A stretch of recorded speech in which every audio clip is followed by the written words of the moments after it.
Data privacy is about an individual's right to control their data.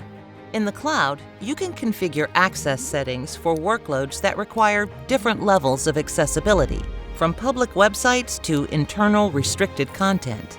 AWS has multiple services and features that can help protect your data's privacy and integrity. This includes strong encryption tools and fine-grained data access controls. Amazon S3 is an object storage service that offers scalability, data availability, and security. By default, all S3 buckets are private, and you should be careful when making changes to these default settings.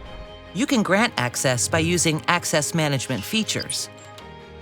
AWS Encryption SDK provides a client-side library for implementing encryption and decryption operations on all types of data. DynamoDB Encryption Client provides a client-side library for encrypting data tables before sending them to a database.